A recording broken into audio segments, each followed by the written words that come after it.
Hello everyone, ਅੱਜ ਅਸੀਂ ਕਰਾਂਗੇ 10ਵੀਂ ਦੀ ਐਸਐਸसी ਦੀ ਇਕਨੋਮਿਕਸ ਦਾ ਲੈਸਨ ਨੰਬਰ 2 ਭਾਰਤੀ ਅਰਥਵਿਵਸਥਾ ਦੀ ਆਧਾਰਿਕ ਸੰਰਚਨਾ infrastructure of the Indian economy. ਅਸੀਂ ਇਹਦਾ ਪਹਿਲਾ ਪਾਰਟ ਕਰ ਚੁੱਕੇ ਹਾਂ। ਅੱਜ ਅਸੀਂ ਦੂਜਾ ਪਾਰਟ ਕਰਾਂਗੇ। ਪਹਿਲੇ ਪਾਰਟ ਵਿੱਚ ਅਸੀਂ ਗੱਲ ਕੀਤੀ ਗਈ ਸੀ ਆਵਾਜਾਈ ਦੇ ਸਾਧਨਾਂ ਦੀ, ਟਰਾਂਸਪੋਰਟੇਸ਼ਨ ਦੀ। ਹੁਣ ਗੱਲ ਕਰਾਂਗੇ ਕਮਿਊਨੀਕੇਸ਼ਨ। ਸੰਚਾਰ ਦੇ ਸਾਧਨਾਂ ਨੂੰ ਆਰਥਿਕ ਅਤੇ ਸਮਾਜਿਕ ਸੰਰਚਨਾ ਦੋਨਾਂ ਦਾ ਹੀ ਹਿੱਸਾ ਮੰਨਿਆ ਜਾ ਸਕਦਾ ਹੈ। ਇਹਨਾਂ ਸਮਾਜਿਕ ਢਾਂਚਾ ਵੀ ਮਜ਼ਬੂਤ ਹੁੰਦਾ ਅਤੇ ਆਰਥਿਕ ਵੀ। ਭਾਰਤ ਵਿੱਚ ਸੰਚਾਰ ਦੇ ਮੁੱਖ ਸਾਧਨ ਡਾਕ, ਤਾਰ, telephone, radio, television, fax, cinema, ਅਖਬਾਰ, ਰਸਾਲੇ ਆਦਿ ਹਨ, ਕਿਉਂਕਿ ਇਹਨਾਂ ਸਾਧਨਾਂ ਨੂੰ ਯੂਜ਼ ਕਰਕੇ ਅਸੀਂ ਆਪਣੀ ਗੱਲ ਦੂਜੀ ਥਾਂ 'ਤੇ ਦੂਜੇ ਵਿਅਕਤੀ ਤੱਕ ਪਹੁੰਚਾ ਸਕਦੇ ਹਾਂ। ਆਰਥਿਕ ਆਧਾਰਿਕ ਸੰਰਚਨਾ ਦੇ ਰੂਪ ਵਿੱਚ ਸੰਚਾਰ ਪ੍ਰਣਾਲੀ ਬਾਜ਼ਾਰ ਵਿੱਚ ਹੋ ਰਹੇ ਪਰਿਵਰਤਨਾਂ, ਜੋ ਚੇਂਜਿਸ ਹੁੰਦੇ ਆ, ਮੰਗ ਜੋ ਡਿਮਾਂਡ ਹੁੰਦੀ ਆ, ਅਤੇ ਪੂਰਤੀ ਬਾਰੇ ਸੂਚਨਾ ਦਿੰਦੀ ਹੈ। ਡਿਮਾਂਡ ਕਿੰਨੀ ਹੈ ਚੀਜ਼ ਦੀ ਅਤੇ ਸਪਲਾਈ ਕਿੰਨੀ ਹੈ ਉਸ ਬਾਰੇ ਜਾਣਕਾਰੀ ਦਿੰਦੇ ਆ। ਇਹਨਾਂ ਦੇ ਆਧਾਰ 'ਤੇ ਹੀ ਉਤਪਾਦਕ, ਨਿਵੇਸ਼ਕਰਤਾ ਅਤੇ ਉਪਭੋਗਤਾ ਮਹੱਤਵਪੂਰਨ ਆਰਥਿਕ ਨਿਰਣੇ ਲੈਂਦੇ ਆ। ਅਤੇ ਜਦੋਂ ਇਹ ਜਾਣਕਾਰੀ ਸਾਨੂੰ ਮਿਲਦੀ ਹੈ ਅਸੀਂ ਤਾਂ ਹੀ ਡਿਸਾਈਡ ਕਰਦੇ ਵੀ ਕਿਸੇ ਚੀਜ਼ ਦੀ ਪ੍ਰੋਡਕਸ਼ਨ ਵਧਾਈ ਜਾਵੇ ਜਾਂ ਘਟਾਈ ਜਾਵੇ, ਉੱਤੇ ਹੋਰ ਪੈਸੇ ਵੇਸਟ ਲਗਾਏ ਜਾਣ ਜਾਂ ਨਹੀਂ ਲਗਾਏ ਜਾਣ। ਠੀਕ ਆ। ਮੰਗ ਅਤੇ ਪੂਰਤੀ ਦੇ ਸੰਬੰਧ ਵਿੱਚ ਸੂਚਨਾ ਦੀ ਕਮੀ ਕਾਰਨ ਉਤਪਾਦਨ ਅਤੇ ਵਿਤਰਣ ਸੰਬੰਧੀ ਨਿਰਣੇ ਲੈਣੇ ਕਠਿਨ ਹੋ ਜਾਂਦੇ। ਅਤੇ ਸਾਨੂੰ ਨਹੀਂ ਪਤਾ ਲੱਗੂਗਾ ਕਿ ਮਾਰਕੀਟ ਵਿੱਚ ਕਿਸੇ ਚੀਜ਼ ਦੀ ਡਿਮਾਂਡ ਕਿੰਨੀ ਹੈ ਅਤੇ ਸਪਲਾਈ ਕਿੰਨੀ ਹੋ ਰਹੀ ਹੈ। ਤਾਂ ਇਸ ਕਮੀ ਦੇ ਕਾਰਨ ਅਸੀਂ ਨਾ ਤਾਂ ਉਸ ਚੀਜ਼ ਦਾ ਚੰਗੀ ਤਰ੍ਹਾਂ ਪ੍ਰੋਡਕਸ਼ਨ ਕਰ ਸਕਦੇ ਹਾਂ, ਨਾ ਹੀ ਉਹਦੀ ਵੰਡ ਸਹੀ ਤਰੀਕੇ ਨਾਲ ਕਰ ਸਕਦੇ ਹਾਂ। ਸਮਾਜਿਕ ਆਧਾਰਿਕ ਸੰਰਚਨਾ ਦੇ ਰੂਪ ਵਿੱਚ ਰੇਡੀਓ, ਟੈਲੀਵਿਜ਼ਨ, ਅਖਬਾਰ ਅਤੇ ਰਸਾਲੇ ਸਿੱਖਿਆ ਪ੍ਰਸਾਰ ਅਤੇ ਲੋਕਾਂ ਦੇ ਗਿਆਨ ਵਾਧੇ ਵਿੱਚ ਮਹੱਤਵਪੂਰਨ ਯੋਗਦਾਨ ਦਿੰਦੀਆਂ ਹਨ। ਇਸ ਲਈ ਹਰੇਕ ਅਰਥਵਿਵਸਥਾ ਲਈ ਸੰਚਾਰ ਦੇ ਸਾਧਨਾਂ ਦਾ ਬਹੁਤ ਮਹੱਤਵ ਹੈ। ਬਿਜਲੀ ਅਤੇ ਸ਼ਕਤੀ, ਇਲੈਕਟ੍ਰੀਸਿਟੀ ਐਂਡ ਪਾਵਰ। ਹਰੇਕ ਅਰਥਵਿਵਸਥਾ ਦੀ ਆਰਥਿਕ ਸੰਰਚਨਾ ਵਿੱਚ ਬਿਜਲੀ ਸ਼ਕਤੀ ਜਾਂ ਬਿਜਲੀ ਦਾ ਬਹੁਤ ਮਹੱਤਵਪੂਰਨ ਸਥਾਨ ਹੈ। ਕਿਸੇ ਦੇਸ਼ ਵਿੱਚ ਉਪਭੋਗ ਕੀਤੀ ਜਾਣ ਵਾਲੀ ਬਿਜਲੀ ਦੀ ਮਾਤਰਾ ਨੂੰ ਉਸਦੇ ਉਦਯੋਗੀਕਰਨ ਅਤੇ ਆਰਥਿਕ ਵਿਕਾਸ ਦਾ ਸੂਚਕ ਮੰਨਿਆ ਜਾਂਦਾ ਹੈ। ਮਤਲਬ ਕਿਸੇ ਵੀ ਦੇਸ਼ ਵਿੱਚ ਬਿਜਲੀ ਕਿੰਨੀ ਮਾਤਰਾ ਵਿੱਚ ਯੂਜ਼ ਕੀਤੀ ਜਾਂਦੀ ਹੈ ਉਸ 'ਤੇ ਪਤਾ ਹੀ ਲੱਗਦਾ ਵੀ ਦੇਸ਼ ਦਾ ਆਰਥਿਕ ਵਿਕਾਸ ਕਿਸ ਤਰੀਕੇ ਨਾਲ ਹੋ ਰਿਹਾ। ਆਜ਼ਾਦੀ ਤੋਂ ਪਹਿਲਾਂ ਭਾਰਤ ਵਿੱਚ ਪ੍ਰਤੀ ਵਿਅਕਤੀ ਬਿਜਲੀ ਦਾ ਉਪਭੋਗ ਬਹੁਤ ਘੱਟ ਸੀ। ਲੋਕ ਬਹੁਤ ਘੱਟ ਬਿਜਲੀ ਯੂਜ਼ ਕਰਦੇ ਸੀ, ਪਰ ਆਜ਼ਾਦੀ ਪਿੱਛੋਂ ਇਸ ਵਿੱਚ ਲਗਾਤਾਰ ਵਾਧਾ ਹੋ ਰਿਹਾ। ਲੇਕਿਨ ਆਜ਼ਾਦੀ ਪਿੱਛੋਂ ਸਭ ਨੇ ਵੱਧ ਬਿਜਲੀ ਯੂਜ਼ ਕਰਨੀ ਸ਼ੁਰੂ ਕਰ ਦਿੱਤੀ। ਦੇਸ਼ ਵਿੱਚ ਬਿਜਲੀ ਦਾ ਵੱਧਦਾ ਹੋਇਆ ਉਪਭੋਗ ਇਸ ਗੱਲ ਦਾ ਪ੍ਰਤੀਕ ਹੈ ਕਿ ਆਧੁਨਿਕ ਉਦਯੋਗਾਂ ਦੀ ਜ਼ਿਆਦਾ ਸਥਾਪਨਾ ਹੋ ਰਹੀ ਹੈ ਅਤੇ ਅਰਥਵਿਵਸਥਾ ਵਿਕਸਿਤ ਹੋ ਰਹੀ ਹੈ। ਭਾਰਤ ਵਿੱਚ ਬਿਜਲੀ ਦੇ 3 ਮੁੱਖ ਸਾਧਨ ਹਨ: ਤਾਪ ਬਿਜਲੀ, ਜਲ ਬਿਜਲੀ ਅਤੇ ਪਰਮਾਣੂ ਬਿਜਲੀ। ਤਾਪ ਬਿਜਲੀ ਮਤਲਬ ਥਰਮਲ ਪਾਵਰ। ਇਹ ਬਿਜਲੀ ਤਾਪ ਬਿਜਲੀ ਸਟੇਸ਼ਨਾਂ ਵਿੱਚ ਕੋਇਲੇ ਤੋਂ ਪੈਦਾ ਕੀਤੀ ਜਾਂਦੀ ਹੈ। ਭਾਰਤ ਵਿੱਚ ਬਿਜਲੀ ਪੈਦਾ ਕਰਨ ਦਾ ਇਹ ਸਭ ਤੋਂ ਵੱਡਾ ਸਾਧਨ ਹੈ। ਵੱਧ ਤੋਂ ਵੱਧ ਬਿਜਲੀ ਕੋਇਲੇ ਨਾਲ ਪੈਦਾ ਕੀਤੀ ਜਾਂਦੀ ਹੈ। ਜਲ ਬਿਜਲੀ ਹਾਈਡਰੋ ਇਲੈਕਟ੍ਰਿਕ ਪਾਵਰ, ਜਿਹੜੀ ਪਾਣੀ ਨਾਲ ਪੈਦਾ ਕੀਤੀ ਜਾਂਦੀ ਹੈ। ਇਹ ਬਿਜਲੀ ਤੇਜ਼ੀ ਨਾਲ ਵਹਿ ਰਹੀਆਂ ਨਦੀਆਂ ਉੱਤੇ ਉੱਚੇ ਡੈਮ ਬਣਾ ਕੇ ਉਹਨਾਂ ਦੇ ਪਾਣੀ ਨਾਲ ਮਸ਼ੀਨਾਂ ਚਲਾ ਕੇ ਪੈਦਾ ਕੀਤੀ ਜਾਂਦੀ ਹੈ। ਭਾਰਤ ਵਿੱਚ ਬਹੁਮੁਖੀ ਨਦੀ ਘਾਟੀ ਯੋਜਨਾਵਾਂ ਦੇ ਵਿਕਾਸ ਨਾਲ ਬਿਜਲੀ ਦਾ ਉਤਪਾਦਨ ਵੱਧਦਾ ਜਾ ਰਿਹਾ ਹੈ। ਫਿਰ ਆ ਗਿਆ ਪਰਮਾਣੂ ਬਿਜਲੀ, ਨਿਊਕਲੀਅਰ ਪਾਵਰ। ਭਾਰਤ ਸੰਸਾਰ ਦੇ ਉਹਨਾਂ ਥੋੜ੍ਹੇ ਜਿਹੇ ਦੇਸ਼ਾਂ ਵਿੱਚੋਂ ਹੈ ਜੋ ਪਰਮਾਣੂ ਸ਼ਕਤੀ ਦੇ ਉਤਪਾਦਨ ਦੀ ਸ਼ਕਤੀ ਰੱਖਦੇ ਹਨ ਜਾਂ ਪਰਮਾਣੂ ਸ਼ਕਤੀ ਬਣਾ ਸਕਦੇ ਹਨ। ਭਾਰਤ ਵਿੱਚ ਪਰਮਾਣੂ ਸ਼ਕਤੀ ਨੂੰ ਪੈਦਾ ਕਰਨ ਲਈ ਕਾਫੀ ਮਾਤਰਾ ਵਿੱਚ ਖਣਿਜ ਮਿਲਦੇ ਹਨ, ਪਰੰਤੂ ਫਿਰ ਵੀ ਪਰਮਾਣੂ ਬਿਜਲੀ ਦਾ ਉਤਪਾਦਨ ਬਹੁਤ ਘੱਟ ਮਾਤਰਾ ਵਿੱਚ ਕੀਤਾ ਜਾਂਦਾ ਹੈ। ਯੋਜਨਾ ਕਾਲ ਵਿੱਚ ਪੇਂਡੂ ਬਿਜਲੀਕਰਨ ਦੀ ਪ੍ਰਵਿਰਤੀ ਵਿੱਚ ਵੀ ਕਾਫੀ ਵਾਧਾ ਹੈ। ਕਈ ਰਾਜਾਂ ਜਿਵੇਂ ਪੰਜਾਬ, ਹਰਿਆਣਾ, ਗੁਜਰਾਤ, ਮਹਾਰਾਸ਼ਟਰ, ਹਿਮਾਚਲ ਪ੍ਰਦੇਸ਼ ਆਦਿ ਦੇ ਸਾਰੇ ਪਿੰਡਾਂ ਵਿੱਚ ਬਿਜਲੀਕਰਨ ਕਰ ਦਿੱਤਾ ਗਿਆ। ਮਤਲਬ ਇਹ ਸਾਰੇ ਸਟੇਟਸ ਨੇ, ਇਹਨਾਂ ਦੇ ਸਾਰੇ ਪਿੰਡਾਂ ਵਿੱਚ ਬਿਜਲੀ ਪਹੁੰਚ ਗਈ ਹੈ। ਪਰ ਫਿਰ ਵੀ ਹੁਣ ਤੱਕ ਭਾਰਤ ਦੇ 16% ਪਿੰਡ ਅਜਿਹੇ ਹਨ ਜਿੱਥੇ ਬਿਜਲੀ ਦੀ ਵਿਵਸਥਾ ਨਹੀਂ ਕੀਤੀ ਗਈ, ਜਿੱਥੇ ਹਾਲੇ ਤੱਕ ਬਿਜਲੀ ਨਹੀਂ ਪਹੁੰਚੀ। ਪਿੰਡਾਂ ਵਿੱਚ ਬਿਜਲੀ ਦਾ ਪ੍ਰਯੋਗ ਲਘੂ ਸਿੰਚਾਈ ਲਈ ਪੰਪ ਸੈਟਾਂ ਨੂੰ ਚਲਾਉਣ ਲਈ ਕਾਫੀ ਮਾਤਰਾ ਵਿੱਚ ਕੀਤਾ ਜਾਂਦਾ ਹੈ। ਖੇਤੀਬਾੜੀ ਲਈ ਯੂਜ਼ ਕੀਤੀ ਜਾਂਦੀ ਹੈ ਬਿਜਲੀ। ਸਿੰਚਾਈ ਕਿਸ ਤਰੀਕੇ ਨਾਲ ਕੀਤੀ ਜਾਂਦੀ ਹੈ? ਖੇਤੀਬਾੜੀ ਨੂੰ ਪਾਣੀ 2 ਢੰਗਾਂ ਨਾਲ ਮਿਲਦਾ ਹੈ: ਕੁਦਰਤੀ ਸਾਧਨਾਂ ਜਿਵੇਂ ਵਰਖਾ ਰਾਹੀਂ ਅਤੇ ਦੂਜੇ ਬਨਾਵਟੀ ਸਾਧਨਾਂ ਜਿਵੇਂ ਖੂਹਾਂ, ਟਿਊਬਵੈੱਲਾਂ, ਤਲਾਬਾਂ, ਨਹਿਰਾਂ ਆਦਿ ਰਾਹੀਂ। ਖੇਤੀਬਾੜੀ ਲਈ ਸਿੰਚਾਈ ਦਾ ਮਹੱਤਵ ਕਈ ਗੱਲਾਂ ਤੋਂ ਸਪਸ਼ਟ ਹੋ ਜਾਂਦਾ ਹੈ, ਜਿਵੇਂ ਵਰਖਾ ਦੀ ਅਨਿਸ਼ਚਿਤਤਾ। ਭਾਰਤ ਵਿੱਚ ਵਰਖਾ ਮਾਨਸੂਨ 'ਤੇ ਨਿਰਭਰ ਕਰਦੀ ਹੈ। ਮਾਨਸੂਨ ਅਨਿਸ਼ਚਿਤ ਹੁੰਦਾ, ਜ਼ਰੂਰੀ ਨਹੀਂ ਵੀ ਵਰਖਾ ਦੀ ਮਾਤਰਾ ਇੱਕੋ ਜਿਹੀ ਰਹੂਗੀ। ਹਰੇਕ 4 ਜਾਂ 5 ਸਾਲਾਂ ਵਿੱਚ ਇੱਕ ਵਾਰ ਸੋਕਾ ਪੈ ਜਾਂਦਾ ਹੈ। ਕਈ ਵਾਰ ਮਤਲਬ ਕਿ ਸੋਕਾ ਪੈ ਜਾਂਦਾ, ਕਈ ਵਾਰ 4 ਜਾਂ 5 ਸਾਲਾਂ ਬਾਅਦ ਕੋਈ ਮੌਸਮ ਇਹੋ ਜਿਹਾ ਹੁੰਦਾ ਜਿੱਥੇ ਵਰਖਾ ਹੁੰਦੀ। ਕਈ ਵਾਰ ਬਹੁਤ ਅਧਿਕ ਵਰਖਾ ਹੋ ਜਾਂਦੀ ਹੈ। ਇਸ ਤੋਂ ਇਲਾਵਾ ਵਰਖਾ ਦਾ ਸਮਾਂ ਵੀ ਨਿਸ਼ਚਿਤ ਨਹੀਂ, ਜ਼ਰੂਰੀ ਨਹੀਂ ਇਸ ਵਾਰ ਜੂਨ 'ਚ ਆਈ ਸੀ ਅਤੇ ਅਗਲੀ ਵਾਰ ਵੀ ਜੂਨ 'ਚ ਆਊਗੀ। ਕਈ ਵਾਰ ਤਾਂ ਵਰਖਾ ਬਹੁਤ ਪਹਿਲਾਂ ਸ਼ੁਰੂ ਹੋ ਜਾਂਦੀ ਹੈ ਤੇ ਕਈ ਵਾਰ ਦੇਰੀ ਨਾਲ ਸ਼ੁਰੂ ਹੁੰਦੀ ਹੈ। ਇਸ ਲਈ ਕਿਹਾ ਜਾਂਦਾ ਹੈ ਕਿ ਭਾਰਤੀ ਖੇਤੀ ਮਾਨਸੂਨ ਦਾ ਜੂਆ ਹੈ। ਜੇ ਤਾਂ ਵਰਖਾ ਚੰਗੀ ਹੋਵੇ ਤਾਂ ਖੇਤੀ ਫਸਲ ਵੀ ਚੰਗੀ ਹੋਊਗੀ, ਨਹੀਂ ਤਾਂ ਨਹੀਂ। ਵਰਖਾ ਦੀ ਅਸਮਾਨ ਵੰਡ। ਭਾਰਤ ਦੇ ਭਿੰਨ-ਭਿੰਨ ਪ੍ਰਦੇਸ਼ਾਂ ਵਿੱਚ ਵਰਖਾ ਦੀ ਵੰਡ ਬਹੁਤ ਅਸਮਾਨ ਹੈ। ਇੱਕ ਪਾਸੇ ਬਹੁਤ ਅਧਿਕ ਵਰਖਾ ਹੁੰਦੀ ਹੈ ਤੇ ਦੂਜੇ ਪਾਸੇ ਬਹੁਤ ਘੱਟ। ਇਸ ਲਈ ਘੱਟ ਵਰਖਾ ਵਾਲੇ ਪ੍ਰਦੇਸ਼ਾਂ ਲਈ ਸਿੰਚਾਈ ਦਾ ਬਹੁਤ ਅਧਿਕ ਮਹੱਤਵ ਹੈ। ਬਨਾਵਟੀ ਸਾਧਨਾਂ ਰਾਹੀਂ ਸਿੰਚਾਈ ਕਰਦੇ ਹੈ। ਵਰਖਾ ਦਾ ਸਮਾਂ। ਭਾਰਤ ਵਿੱਚ ਮਾਨਸੂਨ ਤੋਂ ਹੋਣ ਵਾਲੀ ਵਰਖਾ ਵੀ ਸਾਲ ਦੇ ਬਹੁਤ ਘੱਟ ਸਮੇਂ ਲਈ ਹੀ ਸੀਮਤ ਰਹਿੰਦੀ ਹੈ। ਜ਼ਿਆਦਾਤਰ ਵਰਖਾ ਜੁਲਾਈ ਤੋਂ ਸਤੰਬਰ ਤੱਕ ਹੀ ਹੁੰਦੀ ਹੈ। ਸਰਦੀਆਂ ਵਿੱਚ ਵਰਖਾ ਪੰਜਾਬ, ਹਰਿਆਣਾ ਅਤੇ ਤਾਮਿਲਨਾਡੂ ਤੋਂ ਬਿਨਾਂ ਹੋਰ ਕਿਤੇ ਨਹੀਂ ਹੁੰਦੀ। ਮਤਲਬ ਪੰਜਾਬ, ਹਰਿਆਣਾ ਅਤੇ ਤਾਮਿਲਨਾਡੂ ਵਿੱਚ ਵਰਖਾ ਹੁੰਦੀ ਹੈ, ਬਾਕੀ ਕਿਤੇ ਨਹੀਂ ਹੁੰਦੀ। ਇਸ ਲਈ ਸਾਲ ਵਿੱਚ 2 ਫਸਲਾਂ ਪੈਦਾ ਕਰਨ ਲਈ ਪਾਣੀ ਦੀ ਸਿੰਚਾਈ ਦੀ ਬਹੁਤ ਲੋੜ ਹੈ। ਭਾਰਤ ਵਿੱਚ ਸਿੰਚਾਈ ਦੀਆਂ ਯੋਜਨਾਵਾਂ 2 ਪ੍ਰਕਾਰ ਦੀਆਂ ਹੁੰਦੀਆਂ ਹਨ। ਸਿੰਚਾਈ ਦੀਆਂ ਵੱਡੀਆਂ ਜਾਂ ਬਹੁਮੁਖੀ ਯੋਜਨਾਵਾਂ। ਬਹੁਮੁਖੀ ਯੋਜਨਾਵਾਂ ਉਹ ਯੋਜਨਾਵਾਂ ਹਨ ਜਿਨ੍ਹਾਂ ਦੀ ਸਥਾਪਨਾ ਸਿੰਚਾਈ, ਹੜ੍ਹਾਂ 'ਤੇ ਕੰਟਰੋਲ, ਬਿਜਲੀ ਉਤਪਾਦਨ ਆਦਿ ਕਈ ਉਦੇਸ਼ਾਂ ਲਈ ਕੀਤੀ ਜਾਂਦੀ ਹੈ। ਇਨ੍ਹਾਂ ਯੋਜਨਾਵਾਂ ਵਿੱਚ ਨਦੀ ਉੱਤੇ ਬੰਨ੍ਹ ਬਣਾਇਆ ਜਾਂਦਾ ਹੈ ਅਤੇ ਵਰਖਾ ਦੇ ਮੌਸਮ ਵਿੱਚ ਨਦੀਆਂ ਵਿੱਚ ਹੜ੍ਹ ਆ ਜਾਣ ਨਾਲ ਪਾਣੀ ਇਕੱਠਾ ਕਰ ਲਿਆ ਜਾਂਦਾ। ਮਤਲਬ ਜਦੋਂ ਹੜ੍ਹ ਆ ਜਾਂਦਾ ਤਾਂ ਉਹ ਸਾਰੇ ਪਾਣੀ ਨੂੰ ਇਕੱਠਾ ਕਰ ਲਿਆ ਜਾਂਦਾ। ਇਸ ਪ੍ਰਕਾਰ ਇਕੱਠੇ ਕੀਤੇ ਗਏ ਪਾਣੀ ਦੇ ਸੋਮਿਆਂ ਤੋਂ ਕਈ ਉਦੇਸ਼ ਪੂਰੇ ਕੀਤੇ ਜਾਂਦੇ ਹਨ। ਜਿਵੇਂ ਪਹਿਲਾ, ਇਸ ਸਰੋਤ ਵਿੱਚ ਇਕੱਠਾ ਕੀਤਾ ਹੋਇਆ ਪਾਣੀ ਸਾਰਾ ਸਾਲ ਨਹਿਰਾਂ ਅਤੇ ਨਾਲਿਆਂ ਦੁਆਰਾ ਸਿੰਚਾਈ ਲਈ ਖੇਤਾਂ ਵਿੱਚ ਲਿਜਾਇਆ ਜਾਂਦਾ ਹੈ। ਇਸ ਪ੍ਰਕਾਰ ਸਾਲ ਭਰ ਸਿੰਚਾਈ ਕਰਨਾ ਸੰਭਵ ਹੁੰਦਾ ਹੈ। ਦੂਜਾ, ਬੰਦ ਦੇ ਪਾਣੀ ਨੂੰ ਉਚਾਈ ਤੋਂ ਸੁੱਟ ਕੇ ਬਿਜਲੀ ਦਾ ਉਤਪਾਦਨ ਕੀਤਾ ਜਾਂਦਾ ਹੈ। ਤਾਂ ਪਾਣੀ ਨੂੰ ਸਟੋਰ ਕਰਕੇ ਉਹਨੂੰ ਯੂਜ਼ ਕੀਤਾ ਜਾਂਦਾ, ਫਿਰ ਜਦੋਂ ਉਚਾਈ ਤੋਂ ਪਾਣੀ ਨੂੰ ਸੁੱਟਿਆ ਜਾਂਦਾ ਤਾਂ ਉਸ ਸਪੀਡ ਦੇ ਵਿੱਚ ਬਿਜਲੀ ਪੈਦਾ ਕੀਤੀ ਜਾਂਦੀ ਹੈ। ਬਿਜਲੀ ਦਾ ਪ੍ਰਯੋਗ ਸਿਰਫ ਉਦਯੋਗਾਂ, ਰੇਲਾਂ, ਵਪਾਰ ਤੇ ਘਰਾਂ ਵਿੱਚ ਹੀ ਨਹੀਂ ਕੀਤਾ ਜਾਂਦਾ, ਬਲਕਿ ਉਸ ਦਾ ਪ੍ਰਯੋਗ ਪਿੰਡਾਂ ਵਿੱਚ ਪੰਪ ਸੈੱਟ ਅਤੇ ਟਿਊਬਵੈੱਲ ਚਲਾ ਕੇ ਖੇਤਾਂ ਦੀ ਸਿੰਚਾਈ ਲਈ ਕੀਤਾ ਜਾਂਦਾ ਹੈ। ਨਦੀਆਂ ਉੱਤੇ ਚੈੱਕ ਬੰਦ ਲਗਾ ਕੇ ਹੜ੍ਹਾਂ ਨੂੰ ਰੋਕਿਆ ਜਾ ਸਕਦਾ ਹੈ। ਭਾਰਤ ਵਿੱਚ ਭਾਖੜਾ ਨੰਗਲ, ਦਮੋਦਰ ਘਾਟੀ ਯੋਜਨਾਵਾਂ ਬਹੁਮੁਖੀ ਸਿੰਚਾਈ ਦੀਆਂ ਯੋਜਨਾਵਾਂ ਦੇ ਉਦਾਹਰਣ ਹਨ। ਸਿੰਚਾਈ ਦੀਆਂ ਛੋਟੀਆਂ ਯੋਜਨਾਵਾਂ। ਛੋਟੀਆਂ ਸਿੰਚਾਈ ਯੋਜਨਾਵਾਂ ਵਿੱਚ ਮੁੱਖ ਰੂਪ ਨਾਲ ਟਿਊਬਵੈੱਲ, ਖੂਹ, ਬਿਜਲੀ ਨਾਲ ਚੱਲਣ ਵਾਲੇ ਪੰਪ ਸੈੱਟ ਅਤੇ ਤਲਾਬਾਂ ਨੂੰ ਸ਼ਾਮਲ ਕੀਤਾ ਜਾਂਦਾ ਹੈ। ਪਾਣੀ ਦੀ ਘਾਟ ਵਾਲੇ ਖੇਤਰਾਂ ਲਈ ਸਿੰਚਾਈ ਦੀਆਂ ਇਹ ਯੋਜਨਾਵਾਂ ਬਹੁਤ ਅਧਿਕ ਮਹੱਤਵ ਰੱਖਦੀਆਂ ਹਨ। ਨੈਕਸਟ ਪੁਆਇੰਟ ਆ ਬੈਂਕਿੰਗ ਅਤੇ ਹੋਰ ਵਿੱਤੀ ਸੰਸਥਾਵਾਂ। ਇਹ ਸਾਡੇ ਬੇਸਿਕ ਸਟਰਕਚਰ ਨੇ। ਭਾਰਤੀ ਅਰਥ ਵਿਵਸਥਾ ਦੀ ਮੌਦਰਿਕ ਯਾਨੀ ਪੈਸੇ ਨਾਲ ਸੰਬੰਧਿਤ ਆਰਥਿਕ ਸੰਰਚਨਾ ਤੋਂ ਭਾਵ ਹੈ ਬੈਂਕਿੰਗ ਪ੍ਰਣਾਲੀ, ਗੈਰ ਬੈਂਕਿੰਗ ਵਿੱਤੀ ਸੰਸਥਾਵਾਂ, ਪੂੰਜੀ ਬਾਜ਼ਾਰ ਅਤੇ ਇਹਨਾਂ ਸਾਰਿਆਂ ਨੂੰ ਨਿਯੰਤਰਣ ਕਰਨ ਵਾਲਾ ਭਾਰਤੀ ਰਿਜ਼ਰਵ ਬੈਂਕ। ਇਹਨਾਂ ਮੌਦਰਿਕ ਸੰਸਥਾਵਾਂ ਦੀ ਵਿਆਖਿਆ ਹੇਠ ਲਿਖੇ ਢੰਗ ਨਾਲ ਕੀਤੀ ਜਾਂਦੀ ਹੈ। ਪਹਿਲਾ, ਸ਼ਾਹੂਕਾਰ। ਭਾਰਤ ਵਿੱਚ ਪੁਰਾਣੇ ਸਮੇਂ ਤੋਂ ਹੀ ਦੇਸੀ ਬੈਂਕਰ ਜਾਂ ਸ਼ਾਹੂਕਾਰ ਰੁਪਇਆ ਉਧਾਰ ਦੇਣ ਜਾਂ ਜਮ੍ਹਾਂ ਕਰਨ ਦਾ ਕੰਮ ਕਰਦੇ ਆ ਰਹੇ ਹਨ। ਇਹ ਬਹੁਤ ਉੱਚਾ ਵਿਆਜ ਲੈਂਦੇ ਹਨ। ਜੇ ਪੈਸੇ ਜਮ੍ਹਾਂ ਜਾਂ ਉਧਾਰ ਦਿੰਦੇ ਨੇ ਤਾਂ ਪੈਸੇ ਇੰਟਰਸਟ ਬਹੁਤ ਹਾਈ ਲੈਂਦੇ ਨੇ। ਭਾਰਤੀ ਰਿਜ਼ਰਵ ਬੈਂਕ। ਇਹ ਭਾਰਤ ਦਾ ਕੇਂਦਰੀ ਬੈਂਕ ਹੈ। ਇਸ ਦੀ ਸਥਾਪਨਾ 1935 ਵਿੱਚ ਕੀਤੀ ਗਈ। ਕੁਐਸਚਨ ਆਉਂਦਾ ਹੁੰਦਾ ਇਸ ਦਾ ਮੁੱਖ ਕੰਮ ਵੀ ਆਉਣਗੇ ਇਹਦੇ ਨੋਟ ਜਾਰੀ ਕਰਨਾ, ਸਰਕਾਰੀ ਬੈਂਕਾਂ ਦਾ ਬੈਂਕਰ ਹੋਣਾ, ਬੈਂਕਿੰਗ ਪ੍ਰਣਾਲੀ ਨੂੰ ਨਿਯਮਿਤ ਕਰਨਾ ਅਤੇ ਸਾਖ ਦਾ ਨਿਯੰਤਰਣ ਕਰਨਾ ਆਦਿ ਹੈ। ਫਿਰ ਅਗਲੇ ਬੈਂਕ ਹੁੰਦੇ ਨੇ ਵਪਾਰਿਕ ਬੈਂਕ। ਭਾਰਤ ਦੀ ਬੈਂਕਿੰਗ ਪ੍ਰਣਾਲੀ ਵਿੱਚ ਵਪਾਰਿਕ ਬੈਂਕਾਂ ਦਾ ਵਿਸ਼ੇਸ਼ ਮਹੱਤਵ ਹੈ। ਇਹ ਬੈਂਕ ਅਕਸਰ ਅਲਪਕਾਲੀਨ ਮਤਲਬ ਕਿ ਥੋੜ੍ਹੇ ਸਮੇਂ ਦੇ ਲਈ ਕਰਜ਼ੇ ਦਿੰਦੇ ਹਨ। ਸੰਨ 1969 ਵਿੱਚ 14 ਅਤੇ ਸੰਨ 1980 ਵਿੱਚ 7 ਅਰਥਾਤ ਕੁੱਲ 21 ਬੈਂਕਾਂ ਦਾ ਰਾਸ਼ਟਰੀਕਰਨ ਕਰ ਦਿੱਤਾ ਗਿਆ ਹੈ। ਰਾਸ਼ਟਰੀਕਰਨ ਦਾ ਅਰਥ ਹੈ ਦੇਸ਼ ਦੀ ਸਰਕਾਰ ਇਹਨਾਂ ਬੈਂਕਾਂ ਦੀ ਮਾਲਕ ਬਣ ਗਈ ਹੈ। ਹੁਣ ਇਹ ਬੈਂਕ ਸ਼ਹਿਰਾਂ ਦੇ ਨਾਲ ਨਾਲ ਪਿੰਡਾਂ ਵਿੱਚ ਵੀ ਆਪਣੀ ਸ਼ਾਖਾਵਾਂ ਖੋਲ੍ਹਣ ਲੱਗੇ ਹਨ।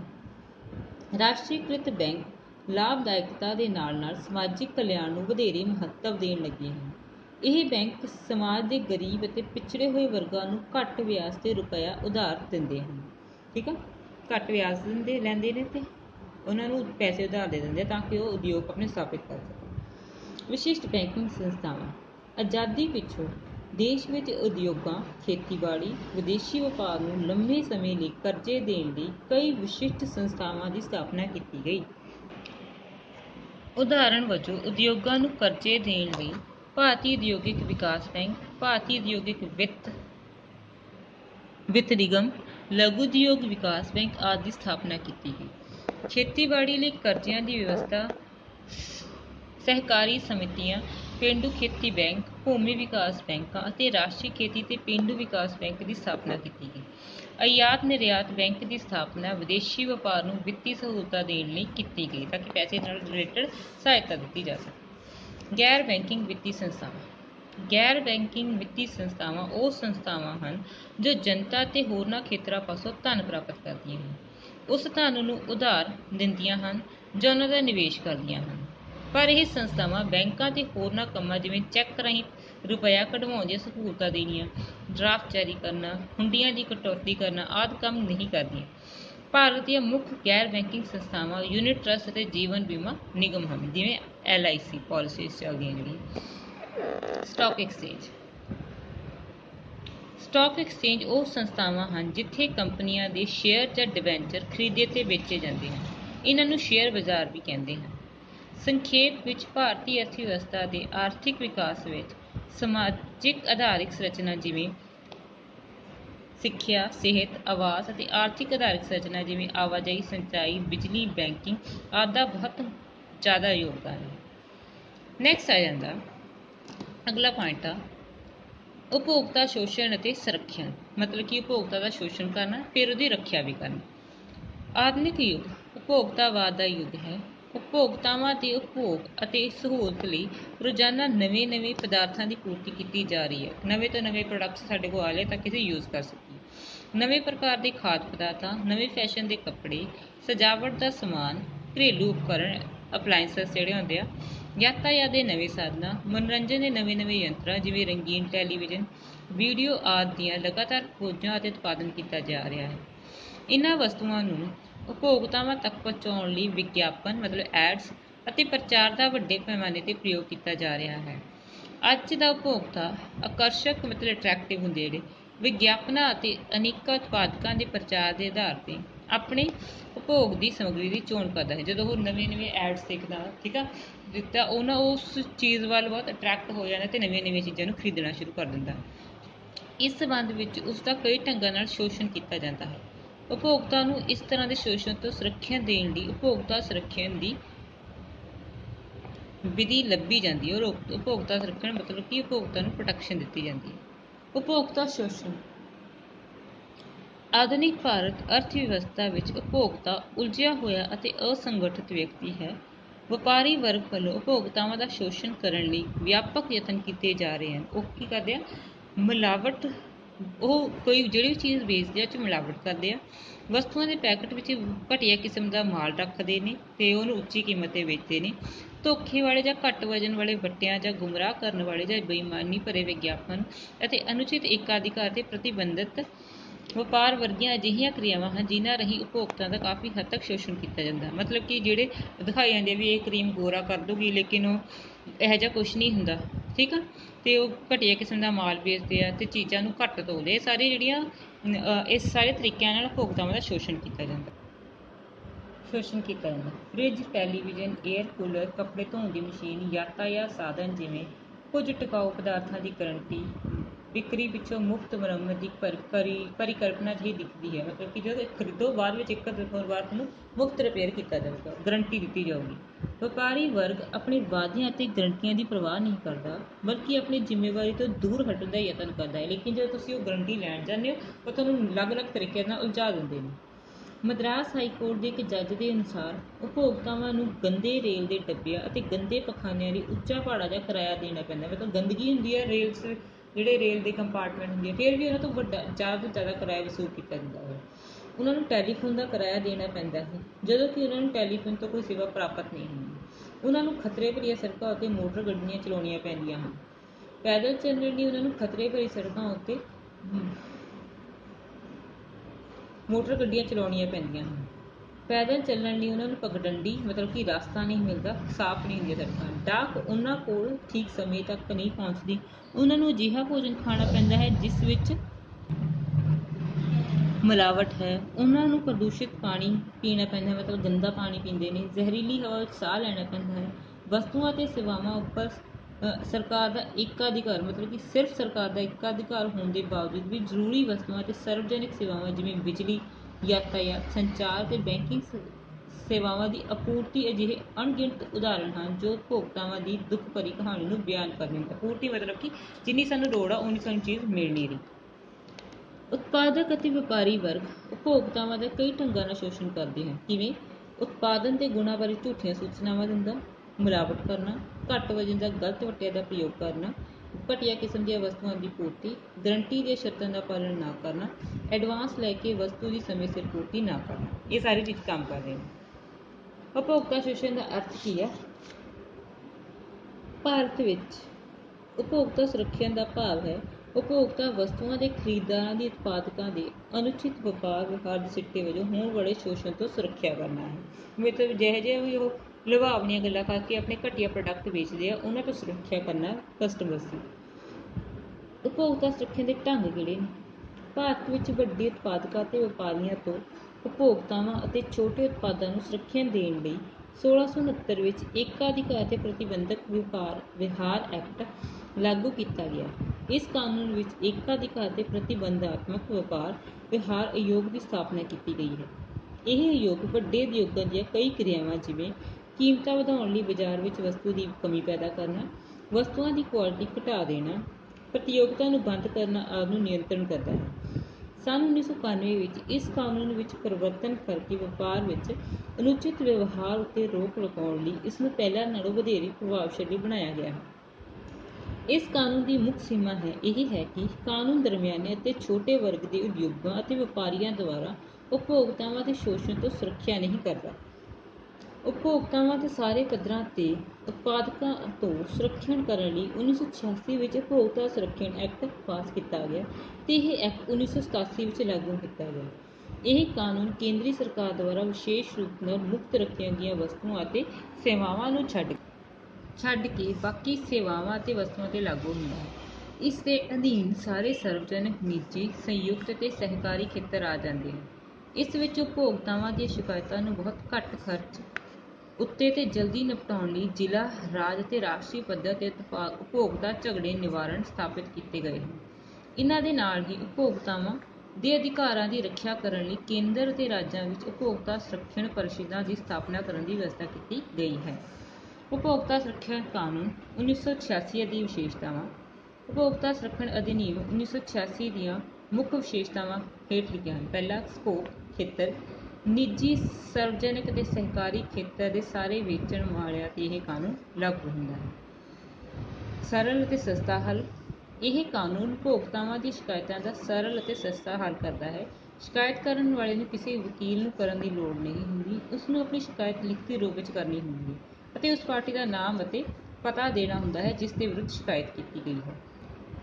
ਛੱਡ ਕੇ ਵਹੀ ਸਭ ਸੇਵਾਵਾਂ ਅਤੇ ਵਸਤੂਆਂ 'ਤੇ ਲਾਗੂ ਹੁੰਦਾ ਹੈ। ਇਸ ਦੇ ਅਧੀਨ ਸਾਰੇ ਸਰਵਜਨਕ, ਨਿੱਜੀ, ਸੰਯੁਕਤ ਅਤੇ ਸਹਿਕਾਰੀ ਖੇਤਰ ਆ ਜਾਂਦੇ ਹਨ।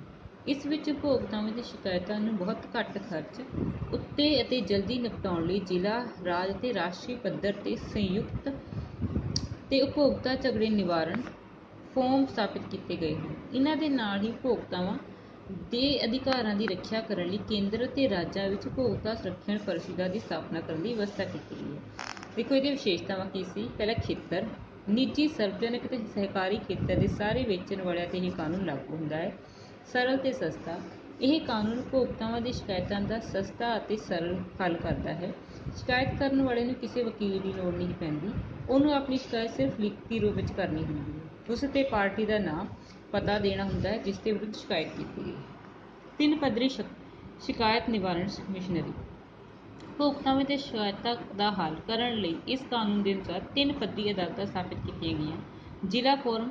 ਇਹ 5 ਲੱਖ ਰੁਪਏ ਮੁੱਲ ਤੋਂ ਘੱਟ ਦੀਆਂ ਸ਼ਿਕਾਇਤਾਂ ਦਾ ਫੈਸਲਾ ਕਰਦੇ ਹਨ। ਰਾਜ ਆਯੋਗ। ਇਹ 5 ਲੱਖ ਤੋਂ 20 ਲੱਖ ਰੁਪਏ ਤੱਕ ਦੀ ਸ਼ਿਕਾਇਤਾਂ ਦਾ ਫੈਸਲਾ ਕਰਦੇ ਹਨ। ਰਾਸ਼ਟਰੀ ਆਯੋਗ। ਇਹ 20 ਲੱਖ ਰੁਪਏ ਤੋਂ ਜ਼ਿਆਦਾ ਦੀਆਂ ਸ਼ਿਕਾਇਤਾਂ ਦਾ ਫੈਸਲਾ ਕਰਦਾ ਹੈ। ਸ਼ਿਕਾਇਤ। ਉਪਭੋਗਤਾ ਹੇਠ ਲਿਖੀ ਤਰ੍ਹਾਂ ਦੀ ਸ਼ਿਕਾਇਤ ਸੌਦੇ ਦੇ ਖਰੀਦਣ ਦੇ 2 ਸਾਲ ਦੇ ਅੰਦਰ ਤੱਕ ਕਰ ਸਕਦਾ ਹੈ। ਉਪਭੋਗਤਾ ਨੂੰ ਵਪਾਰੀ ਦੇ ਕਿਸੇ ਅਨੁਚਿਤ ਵਿਵਹਾਰ ਦੇ ਕਾਰਨ ਉਸ ਨੂੰ ਹਾਨੀ ਉਠਾਉਣੀ ਪੈਂਦੀ ਹੈ। ਉਸ ਦੇ ਰਾਹੀਂ ਖਰੀਦੀ ਗਈ ਵਸਤੂਆਂ ਜਾਂ ਸੇਵਾਵਾਂ ਵਿੱਚ ਕੋਈ ਤਰੁੱਟੀ ਹੋਵੇ, ਕਮੀ ਹੋਵੇ, ਵਪਾਰੀ ਨੇ ਲਿਖਤੀ ਜਾਂ ਸਰਕਾਰ ਰਾਹੀਂ ਨਿਸ਼ਚਿਤ ਕੀਮਤ ਤੋਂ ਜ਼ਿਆਦਾ ਕੀਮਤ ਲਈ ਹੋਵੇ। ਉਪਭੋਗਤਾ ਦੀ ਸਿੱਖਿਆ। ਉਪਭੋਗਤਾਵਾਂ ਦੇ ਹਿੱਤਾਂ ਦੀ ਸੁਰੱਖਿਆ ਕਰਨ ਲਈ ਉਹਨਾਂ ਨੂੰ ਇਸ ਬਾਰੇ ਗਿਆਨ ਅਤੇ ਜਾਣਕਾਰੀ ਦੇਣਾ ਬਹੁਤ ਜ਼ਰੂਰੀ ਹੈ। ਉਸ ਦੇਸ਼ ਦੀ ਪੂਰਤੀ ਲਈ ਹਰ ਸਾਲ ਦੇਸ਼ ਵਿੱਚ 15 ਮਾਰਚ ਤੋਂ 21 ਮਾਰਚ ਤੱਕ ਉਪਭੋਗਤਾ ਹਫ਼ਤਾ ਮਨਾਇਆ ਜਾਂਦਾ ਹੈ। ਇਹਨਾਂ ਦਿਨਾਂ ਵਿੱਚ ਉਪਭੋਗਤਾਵਾਂ ਵਿੱਚ ਉਹਨਾਂ ਦੇ ਅਧਿਕਾਰਾਂ ਬਾਰੇ ਜਾਗ੍ਰਿਤੀ ਦੇਣ 'ਤੇ ਵਿਸ਼ੇਸ਼ ਜ਼ੋਰ ਦਿੱਤਾ ਜਾਂਦਾ ਹੈ। ਅਜਿਹੇ ਮੌਕਿਆਂ 'ਤੇ ਪ੍ਰਦਰਸ਼ਨੀਆਂ, ਗੋਸ਼ਟੀਆਂ ਅਤੇ ਨੁੱਕੜ ਸਭਾਵਾਂ ਦਾ ਆਯੋਜਨ ਕੀਤਾ ਜਾਂਦਾ ਹੈ। ਇਹਨਾਂ ਵਿੱਚ ਦੱਸਿਆ ਜਾਂਦਾ ਹੈ ਕਿ ਉਪਭੋਗਤਾ ਨੂੰ ਮਿਲਾਵਟ, ਘੱਟ ਤੋਲਣ ਵਰਗੀਆਂ ਅਨੁਚਿਤ ਵਪਾਰਕ ਗਤੀਵਿਧੀਆਂ ਬਾਰੇ ਕੀ ਕਰਨਾ ਚਾਹੀਦਾ ਹੈ, ਉਹਨਾਂ ਨੂੰ ਇਸ ਸੰਬੰਧ ਵਿੱਚ ਕਿਹੜੀ ਕਾਨੂੰਨੀ ਸੁਵਿਧਾ ਹਾਸਲ ਹੈ। ਮਾਰਚ 1991 ਤੋਂ ਉਪਭੋਗਤਾਵਾਂ ਨੂੰ ਜਾਣਕਾਰੀ ਦੇਣ ਲਈ ਇੱਕ ਤਿਮਾਹੀ ਪੱਤਰਿਕਾ ਮਤਲਬ ਕਿ 3 ਮਹੀਨੇ ਬਾਅਦ ਛਪਣ ਵਾਲੀ ਉਪਭੋਗਤਾ ਜਾਗਰਣ ਦਾ ਪ੍ਰਕਾਸ਼ਨ ਕੀਤਾ ਜਾ ਰਿਹਾ ਹੈ। ਕੇਂਦਰੀ ਸਰਕਾਰ ਨੇ ਉਪਭੋਗਤਾਵਾਂ ਨੂੰ ਸੁਰੱਖਿਆ ਦੇਣ ਲਈ ਕੇਂਦਰੀ ਉਪਭੋਗਤਾ ਸੰਰਖਣ ਪਰਿਸ਼ਦ ਦੀ ਸਥਾਪਨਾ ਕੀਤੀ। ਇਸੇ ਤਰ੍ਹਾਂ ਹੀ ਰਾਜਾਂ ਵਿੱਚ ਰਾਜ ਪੱਧਰ ਉੱਤੇ ਰਾਜ ਉਪਭੋਗਤਾ ਸੰਰਖਣ ਪਰਿਸ਼ਦਾਂ ਦੀ ਸਥਾਪਨਾ ਕੀਤੀ ਗਈ। ਅਸਲ ਵਿੱਚ ਉਪਭੋਗਤਾਵਾਂ ਨੂੰ ਦਿੱਤੇ ਜਾਣ ਵਾਲੇ ਸੰਰਖਣ ਦਾ ਮਹੱਤਵ ਆਰਥਿਕ ਵਿਕਾਸ ਵੱਲ ਮਹੱਤਵਪੂਰਨ ਸੰਕੇਤ ਹੈ। ਉਪਭੋਗਤਾ ਸੰਗਠਨ ਇਸ ਸਮੇਂ ਲਗਭਗ 500 ਉਪਭੋਗਤਾ ਸੰਗਠਨ ਹਨ। ਦੇਸ਼ ਵਿੱਚ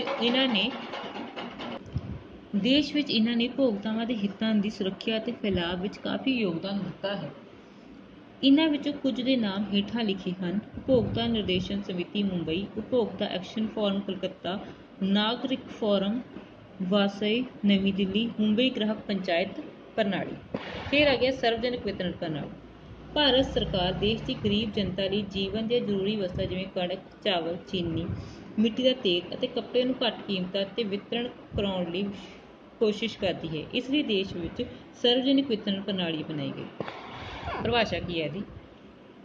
ਸਰਵਜਨਿਕ ਵਿਤਰਣ ਪ੍ਰਣਾਲੀ ਦੁਆਰਾ ਸਰਕਾਰ ਦੇਸ਼ ਦੀ ਜਨਤਾ, ਖਾਸ ਤੌਰ 'ਤੇ ਗਰੀਬ ਵਰਗ ਨੂੰ ਉਚਿਤ ਕੀਮਤ ਦੀਆਂ ਰਾਸ਼ਨ ਦੀਆਂ ਦੁਕਾਨਾਂ ਰਾਹੀਂ ਜੀਵਨ ਦੀਆਂ ਜ਼ਰੂਰੀ ਵਸਤੂਆਂ ਜਿਵੇਂ ਅਨਾਜ, ਚੀਨੀ, ਮਿੱਟੀ ਦਾ ਤੇਲ, ਮੋਟੇ ਕੱਪੜੇ ਆਦਿ ਦਾ ਰਿਆਇਤੀ ਮੁੱਲਾਂ 'ਤੇ ਨਿਸ਼ਚਿਤ ਮਾਤਰਾ ਵਿੱਚ ਵਿਤਰਣ ਕਰਦੀ ਹੈ, ਵੰਡ ਕਰਦੀ ਹੈ। ਲੋੜ ਕੀ ਹੈ ਇਹਦੀ? ਸਰਵਜਨਿਕ ਵਿਤਰਣ ਪ੍ਰਣਾਲੀ ਦੀ ਲੋੜ ਇਸ ਲਈ ਮਹਿਸੂਸ ਕੀਤੀ ਗਈ ਕਿਉਂਕਿ ਮੰਗ ਅਤੇ ਪੂਰਤੀ ਦੀਆਂ ਬਾਜ਼ਾਰ ਸ਼ਕਤੀਆਂ ਜੀਵਨ ਦੀਆਂ ਜ਼ਰੂਰੀ ਵਸਤੂਆਂ ਜਿਵੇਂ ਅਨਾਜ, ਚੀਨੀ, ਮਿੱਟੀ ਦਾ ਤੇਲ, ਮੋਟੇ ਕੱਪੜੇ ਆਦਿ ਦਾ ਸਮਾਜਿਕ ਦ੍ਰਿਸ਼ਟੀ ਤੋਂ ਉਚਿਤ ਵਿਤਰਣ ਨਹੀਂ ਕਰ ਸਕੀ। ਇਸ ਲਈ ਪੂਰਤੀ ਤੇ ਮੰਗ ਦੋਨਾਂ ਦੀਆਂ ਪ੍ਰਭਾਵਿਤ ਕਰਨ ਵਾਲੀਆਂ ਸ਼ਕਤੀਆਂ ਹੇਠ ਲਿਖੇ ਕਾਰਨਾਂ ਲਈ ਜ਼ਿੰਮੇਵਾਰ ਹਨ। ਘੱਟ ਉਤਪਾਦਨ। ਭਾਰਤ ਵਿੱਚ ਜੀਵਨ ਦੀਆਂ ਜ਼ਰੂਰੀ ਵਸਤੂਆਂ ਦੀ ਪੂਰਤੀ 3 ਕਾਰਨਾਂ ਕਰਕੇ ਮੰਗ ਦੀ ਤੁਲਨਾ ਵਿੱਚ ਘੱਟ ਹੈ, ਜਿਵੇਂ ਘੱਟ ਉਤਪਾਦਨ, ਉਤਪਾਦਨ ਦੇ ਭੰਡਾਰਾਂ ਅਤੇ ਵਿਕਰੀ ਦੀਆਂ ਸਹੂਲਤਾਂ ਦੀ ਘਾਟ, ਜਮ੍ਹਾਖੋਰੀ। ਇਸ ਦੇ ਸਿੱਟੇ ਵਜੋਂ ਸੱਟਾ ਅਤੇ ਕਾਲਾ ਬਾਜ਼ਾਰੀ ਦੀਆਂ ਬੁਰਾਈਆਂ ਪੈਦਾ ਹੁੰਦੀਆਂ ਹਨ। ਤੇ ਦੂਜਾ ਗਰੀਬੀ। ਭਾਰਤ ਵਿੱਚ ਜ਼ਿਆਦਾਤਰ ਉਪਭੋਗਤਾਵਾਂ ਦੇ ਗਰੀਬ ਹੋਣ ਕਰਕੇ ਉਹਨਾਂ ਰਾਹੀਂ ਬਾਜ਼ਾਰੀ ਕੀਮਤਾਂ 'ਤੇ ਜ਼ਰੂਰੀ ਵਸਤਾਂ ਖਰੀਦਣ ਦੀ ਸੰਭਾਵਨਾ ਘੱਟ ਹੁੰਦੀ ਹੈ। ਇਸ ਦੇ ਸਿੱਟੇ ਵਜੋਂ ਭੁੱਖਮਰੀ ਤੇ ਕੁਪੋਸ਼ਣ ਆਦਿ ਜਿਹੀਆਂ ਬੁਰਾਈਆਂ ਪੈਦਾ ਹੋਣ ਦੀ ਸੰਭਾਵਨਾ ਹੈ। ਇਹਦੇ ਅੰਗ ਕਿਹੜੇ ਆ? ਸਰਵਜਨਿਕ ਵਿਤਰਣ ਪ੍ਰਣਾਲੀ ਦੀ ਨਿਊਨਤਮ ਕੀਮਤਾਂ 'ਤੇ ਵਸੂਲੀ।